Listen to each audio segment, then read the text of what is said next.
मन अशांत रहता है तो ये सुनो गौतम बुद्ध की प्रेरणादायक कथा।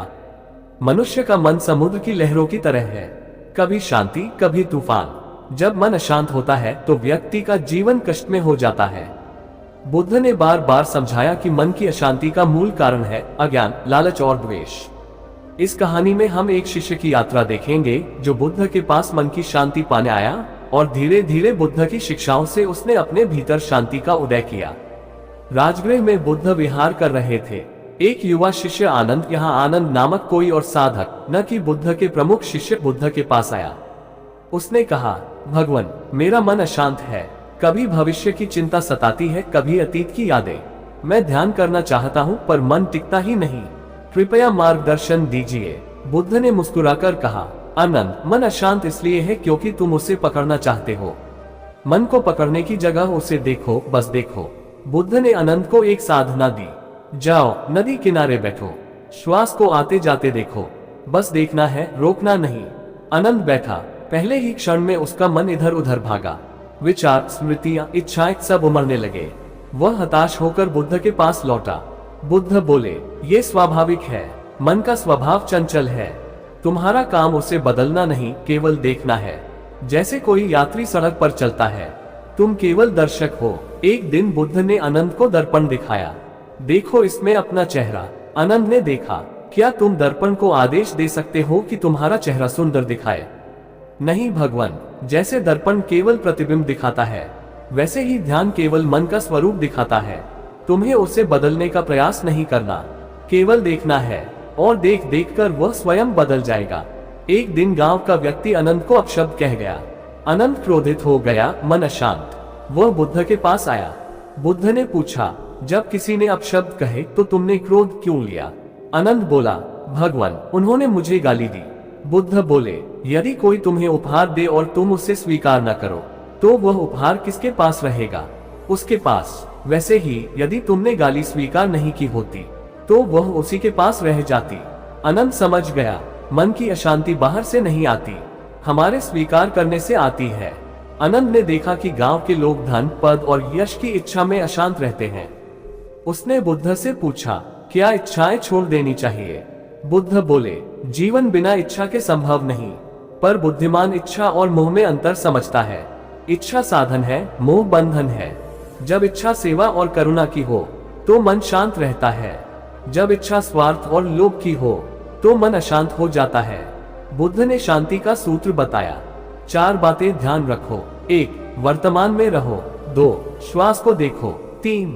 करुणा का अभ्यास करो। 4. परिणाम की अपेक्षा छोड़ दो। आनंद ने यह अभ्यास शुरू किया। धीरे धीरे उसका मन स्थिर होने लगा। अशांति की जगह एक गहरी मौनता उतरने लगी। एक दिन आनंद नदी किनारे बैठा था। उसने श्वास देखी, फिर विचार देखे। अचानक उसे अनुभव हुआ, वह विचार नहीं है, वह श्वास नहीं है, वह तो केवल देखने वाला है। क्षण भर के लिए उसका मन बिल्कुल शांत हो गया। वह अनुभव इतना गहरा था कि उसकी आंखों में आंसू आ गए। जब मन शांत होता है तो करुणा अपने आप प्रकट होती है। आनंद अब लोगों से झगड़ता नहीं, बल्कि उनके दुख को समझने लगा। किसी ने उसे चोट भी दी तो उसने कहा, वह मुझे नहीं, अपने दुख को व्यक्त कर रहा है। उसके भीतर एक नई करुणा जन्म ले चुकी थी। बुद्ध ने शिष्यों से कहा, मन को नियंत्रित करने की कोशिश मत करो, पहले उसके स्वभाव को समझो। मन का स्वभाव है अतीत में भटकना, पछतावा, स्मृतियां, पीड़ा, भविष्य में दौड़ना, चिंता, आशंका, कल्पना, और वर्तमान से भागना। जो व्यक्ति मन को केवल देखता है वह समझ लेता है कि मन केवल लहर है। लहर को रोकना मूर्खता है, उसे देखना ही ज्ञान है। आनंद ने इसे गहराई से महसूस किया। उसका मन अतीत और भविष्य की धारा में ही बहता रहता था। अब वह हर बार खुद से पूछता, मैं अभी कहाँ हूँ, और तुरंत श्वास की ओर लौट आता। कई महीनों की साधना के बाद आनंद को एक दिन ध्यान में ऐसा अनुभव हुआ मानो भीतर गहरी झील हो, जिसका पानी शांत है, पारदर्शी है। विचार अब भी आते थे, लेकिन वे सतह पर छोटी छोटी लहरों जैसे थे। भीतर की गहराई मौन थी। वह दौड़ता हुआ बुद्ध के पास आया। भगवान, मुझे लगा जैसे मैं लहर नहीं, बल्कि झील की गहराई हूँ। बुद्ध ने कहा, यही सत्य है, मन सथी लहर है, तुम्हारा असली स्वरूप गहरी चेतना है। गांव का वही व्यक्ति जिसने पहले अपशब्द कहे थे फिर से अनंत को गाली देने आया, पर इस बार अनंत चुप रहा। उसने गहरी सांस ली और सोचा, यह उसका दुख है, मेरी शांति क्यों खोऊं। वह मुस्कुराया और बोला, भाई तुम्हें शांति मिले। गांव वाला स्तब्ध रह गया। उसने सोचा, ये वही आनंद है जो पहले क्रोधित हो जाता था। अब तो इसके भीतर आग नहीं, ठंडी धारा बह रही है। बुद्ध ने शिष्यों से कहा, 7 दिन तक केवल मौन रहो, न बोलो, न अनावश्यक सोचो, सिर्फ देखो और महसूस करो। आनंद ने ये साधना की।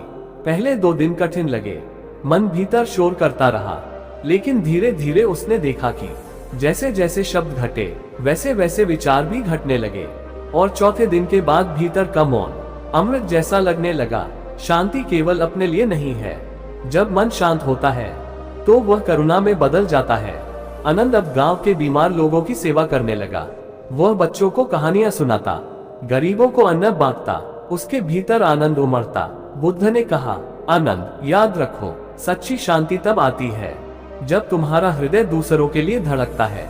एक बार आनंद ने बुद्ध से पूछा, भगवान, अगर मैं सेवा करता हूँ और बदले में सम्मान चाहता हूँ तो क्या ये भी अशांति है?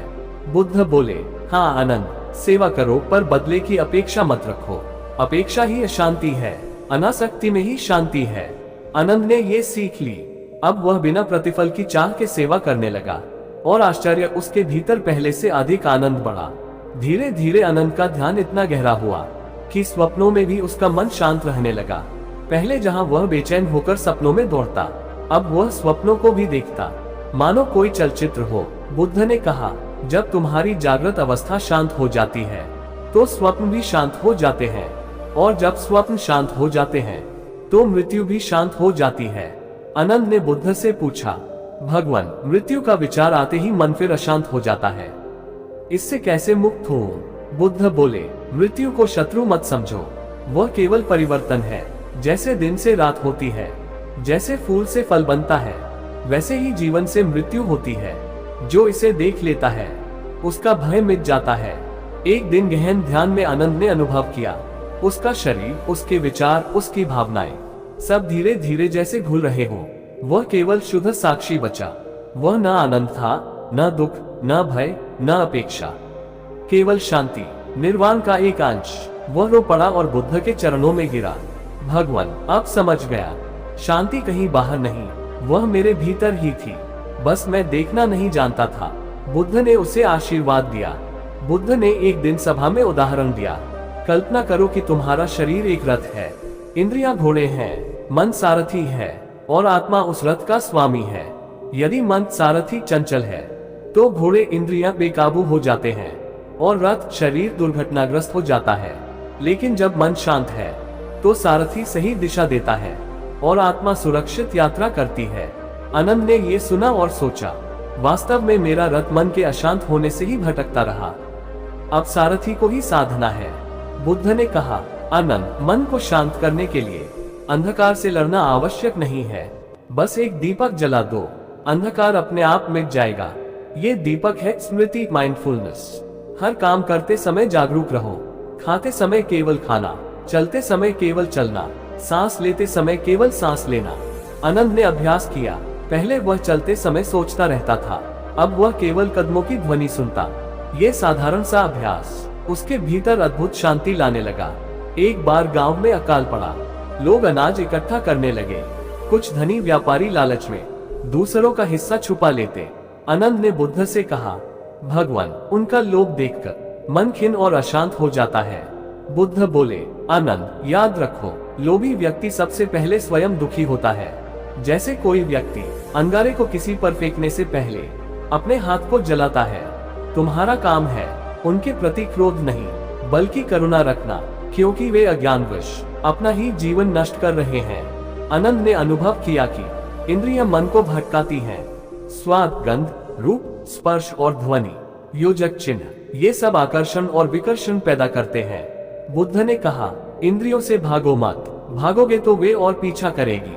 उन्हें देखो पर उनमें खो मत। जैसे कोई यात्री बाजार से गुजरता है, वह दुकानें देखता है पर रुकता नहीं, वैसे ही साधक इंद्रियों को देखता है पर उनमें बंधता नहीं। एक शिष्य ने बुद्ध से पूछा, भगवान, मैं ध्यान करता हूँ पर शांति नहीं मिलती, क्या करूँ? बुद्ध ने कहा, यदि तुम बीज बोओ और रोज उसे उखाड़ कर देखो, कि अंकुर निकला या नहीं, तो वह कभी नहीं फूटेगा। ध्यान भी बीज है, धैर्य रखो, जल्दी फल की अपेक्षा मत करो, समय आने पर वह अंकुर अवश्य निकलेगा। आनंद ने ये सुनकर ध्यान में धैर्य रखना सीख लिया। बुद्ध ने शिष्यों को समझाया, मन और शरीर का गहरा संबंध है। जब शरीर अस्वस्थ होता है तो मन अशांत हो जाता है, और जब मन अशांत होता है तो शरीर रोगी हो जाता है। इसलिए साधक को दोनों का ध्यान रखना चाहिए। सही आहार, सही दिनचर्या और सही विचार, ये तीनों मिलकर ही शांति देते हैं। अनंत से एक बार उसका मित्र नाराज हो गया, वह अपमानित होकर चला गया। अनंत के मन में पीड़ा थी। बुद्ध ने कहा, अनंत, क्षमा सबसे बड़ा औषधि है। यदि तुम क्षमा नहीं करोगे तो तुम्हारा मन अशांत रहेगा। क्षमा कर दो और देखो कि तुम्हारा हृदय कितना हल्का हो जाता है। अनंत ने क्षमा मांगी और उसका मित्र लौट आया। दोनों के हृदय में शांति लौट आए। बुद्ध अक्सर रात को मौन रहते। शिष्य सोचते कि बुद्ध कुछ क्यों नहीं कहते। एक दिन अनंत ने पूछा, भगवान, आप कभी कभी घंटों मौन क्यों रहते हैं? बुद्ध बोले, क्योंकि सत्य को शब्दों में कभी पूरा नहीं बांधा जा सकता। मौन ही सबसे गहरी वाणी है। जब मन शांत होता है तो भीतर मौन का संगीत सुनाई देता है। वह संगीत अनंत है। एक व्यापारी बुद्ध से मिला और बोला, भगवान, मेरे पास धन है, यश है, फिर भी मन अशांत है। बुद्ध बोले, धन और यश समुद्र के किनारे की रेत है, जितना पकड़ो उतना हाथ से फिसलती है। सच्चा सुख भीतर है, बाहर नहीं। व्यापारी ने बुद्ध की बात सुनी और धीरे धीरे ध्यान की ओर मुड़ा। कई वर्षों की साधना के बाद आनंद अब वही नहीं रहा। पहले वह क्रोधी, चंचल और भयभीत था, अब वह शांत, करुणामय और निडर था। गांव के लोग कहते, आनंद का चेहरा दीपक जैसा हो गया है, उसकी आंखों से शांति टपकती है, उसके पास बैठकर ही मन शांत हो जाता है। बुद्ध ने शिष्यों से पूछा, क्या तुम जानते हो मन सबसे अधिक अशांत कब होता है? कुछ ने कहा, जब इच्छाएं पूरी नहीं होती। कुछ ने कहा, जब लोग अपमान करते हैं। कुछ ने कहा, जब भविष्य की चिंता सताती है। बुद्ध मुस्कुराए और बोले, मन सबसे अधिक अशांत तब होता है जब वह वर्तमान से भागता है। याद रखो, अतीत अब केवल स्मृति है, भविष्य केवल कल्पना, सत्य केवल वर्तमान है। आनंद ने बुद्ध से पूछा, भगवान, ध्यान का असली रहस्य क्या है? बुद्ध बोले, ध्यान का रहस्य है जागृति और करुणा। जागृति से तुम स्वयं को पहचानते हो, करुणा से तुम संसार को अपनाते हो। यदि ध्यान केवल जागृति है और करुणा नहीं, तो वह अधूरा है, और यदि करुणा है पर जागृति नहीं, तो वह केवल भावुकता है। दोनों मिलकर ही पूर्ण ध्यान बनते हैं। बुद्ध ने एक और उदाहरण दिया, आनंद, जब झील का पानी शांत होता है तब उसमें चांद साफ दिखता है। जब पानी लहराता है तो चांद टूटता बिखरता प्रतीत होता है। मन भी झील जैसा है, जब वह शांत है तो आत्मा का चांद उसमें पूर्ण दिखाई देता है, जब वह अशांत है तो आत्मा का स्वरूप भी विकृत दिखाई देता है।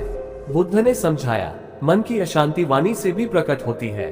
कड़वे शब्द किसी और को नहीं, सबसे पहले तुम्हारे मन को जलाते हैं। इसलिए शांति चाहिए तो वाणी का संयम रखो, कम बोलो, सत्य बोलो, और ऐसा बोलो जो किसी का हृदय न तोड़े। आनंद ने ये सीखा और अब वह केवल आवश्यक बातें ही बोलता। गांव के लोग कहते, उसकी वाणी में मधुरता है, क्योंकि उसके मन में शांति है। एक बार गांव का युवक ईर्ष्या से जलता हुआ आनंद के पास आया। वह बोला, तुम्हें सब सम्मान देते हैं, तुम्हारा चेहरा दमकता है, मेरा मन जलता है। आनंद ने बुद्ध से पूछा, भगवान, ईर्ष्या क्यों मन को इतना जलाती है? बुद्ध बोले, ईर्ष्या ऐसा है जैसे तुम किसी और को जहर पीने के लिए अपने हाथ में ही जहर रख लो। ईर्ष्या सबसे पहले तुम्हें जलाती है। तुलना छोड़ो, अपने मार्ग पर चलो, फिर मन स्वयं शांत हो जाएगा। बुद्ध ने कहा, जब मन बहुत अशांत हो तो दूसरों की सेवा करो। सेवा करने से अहंकार पिघलता है, और जब अहंकार पिघलता है तो शांति मिलती है। आनंद ने बीमारों की सेवा की। उसने देखा, उनके घाव भरते भरते उसका अपना मन भी भरने लगा। एक बार भिक्षु ध्यान कर रहे थे, कोई वीणा बजा रहा था। कुछ ने कहा, ये शांति भंग कर रही है। बुद्ध ने कहा, नहीं, यदि ध्यान गहरा हो तो संगीत भी शांति में बदल जाता है। साधना वहां है जहां बाहरी शोर भी भीतर की मौनता को नहीं डिगा पाता। बुद्ध ने कहा, मन इसलिए चंचल है क्योंकि वह कुछ पकड़ना चाहता है, कभी सुख, कभी सम्मान, कभी प्रेम, कभी यश। जैसे बंदर डाल डाल पर कूदता है, वैसे ही मन इच्छा से इच्छा पर कूदता है। जब तक ये दौड़ है, अशांति है। जब कूदना रुकता है तो शांति उतरती है। कई वर्षों के अभ्यास के बाद आनंद का जीवन बदल गया। अब उसका चेहरा चमकता था, उसकी आंखें शांति बरसाती थी। गांव वाले कहते, जहां ये बैठता है वहां वातावरण ठंडा हो जाता है, इसके पास बैठते ही मन शांत हो जाता है। बुद्ध ने कहा, आनंद अब साधक नहीं रहा, ये स्वयं दीपक बन गया है। यही साधना का उद्देश्य है, स्वयं दीपक बनना और दूसरों को राह दिखाना। बुद्ध ने कहा, आनंद, मन ही तुम्हारा सबसे बड़ा शत्रु है और मन ही तुम्हारा सबसे बड़ा मित्र भी। जब यह अशांत है तो तुम्हें बांध देता है और जब यह शांत है तो तुम्हें मुक्त कर देता है। जिसने मन को साध लिया उसने संसार को साध लिया। आनंद ने महसूस किया कि मन को हराने की नहीं, समझने की जरूरत है। एक दिन आनंद वन में गया। वहां उसने पक्षियों का मधुर कलरव सुना, हवा की सरसराहट, पेड़ों की झूमती शाखाएं। उसे लगा कि प्रकृति में तो हर क्षण शांति है। बुद्ध ने कहा, आनंद, प्रकृति इसलिए शांत है क्योंकि उसमें मेरा और तेरा नहीं है।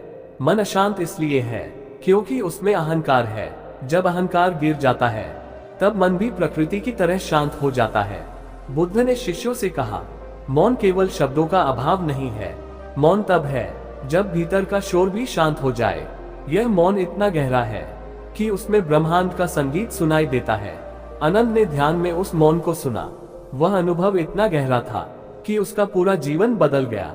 बुद्ध ने कहा, मन अशांत इसलिए है क्योंकि वह कमी पर ध्यान देता है। शांति तब आती है जब तुम आभार प्रकट करते हो। आभार साधना है। सुबह उठो और कहो, धन्यवाद इस जीवन के लिए, धन्यवाद इस श्वास के लिए, धन्यवाद उन लोगों के लिए जो तुम्हारे जीवन में है। जो आभारी है उसका मन कभी अशांत नहीं रहता। एक वृद्ध भिक्षु मृत्यु से भयभीत था। वह बुद्ध के पास आया और बोला, भगवान, मृत्यु का विचार आते ही मेरा मन कांप उठता है। बुद्ध ने कहा, जो जन्मा है वह मरेगा। मृत्यु शत्रु नहीं बल्कि जीवन का द्वार है। जैसे रात दिन में बदलती है वैसे ही मृत्यु भी जीवन का रूपांतरण है। जिसने इसे स्वीकार लिया उसका मन सदा शांत रहता है। बुद्ध ने कहा, आनंद, सब कुछ बदल रहा है। ये शरीर, यह विचार, ये संसार सब अनित्य हैं। जब तुम इसे देख लेते हो तो किसी चीज से चिपकते नहीं, और जब चिपकते नहीं तो अशांति मिट जाती है। अनित्यता का दर्शन ही शांति की कुंजी है। एक बार आनंद ने बुद्ध से पूछा, भगवान, साधना का फल क्या है? बुद्ध बोले, साधना बीज है, धैर्य उसका जल है, मौन उसकी मिट्टी है, करुणा उसकी खाद है। जब ये सब मिलते हैं तो भीतर शांति का फूल खिलता है और उस फूल की सुगंध दुनिया तक फैलती है। बुद्ध ने कहा, मन अशांत तब भी होता है जब प्रेम स्वार्थ से जुड़ा हो। सच्चा प्रेम कभी अशांत नहीं करता। सच्चा प्रेम वह है जो देना जानता है बिना पाने की चाह के। जहाँ प्रेम है वहाँ शांति है, जहाँ स्वार्थ है वहाँ अशांति है। अंत में बुद्ध ने कहा, प्रिय शिष्यों, यदि तुम्हारा मन अशांत हो तो यह समझो कि तुम वर्तमान से भाग रहे हो। लौट आओ इस क्षण में, अपनी श्वास को देखो, अपने भीतर के मौन को सुनो और करुणा से भर जाओ। याद रखो, मन अशांत रह सकता है पर तुम साक्षी बन सकते हो, और जैसे ही तुम साक्षी बने मन अपने आप शांत हो जाएगा। मन को बांधने की जरूरत नहीं, बस उसे देखने की जरूरत है। देखते देखते वह तुम्हारा मित्र बन जाएगा और यही शांति है, यही निर्वाण है। ये पूरी कथा एक साधक की यात्रा है जो अशांत मन से शुरू होकर निर्वाण की शांति तक पहुंचती है। इसमें बुद्ध की शिक्षाएं, ध्यान की विधियां, करुणा और क्षमा की साधना और जीवन के गहरे रहस्य समाहित हैं।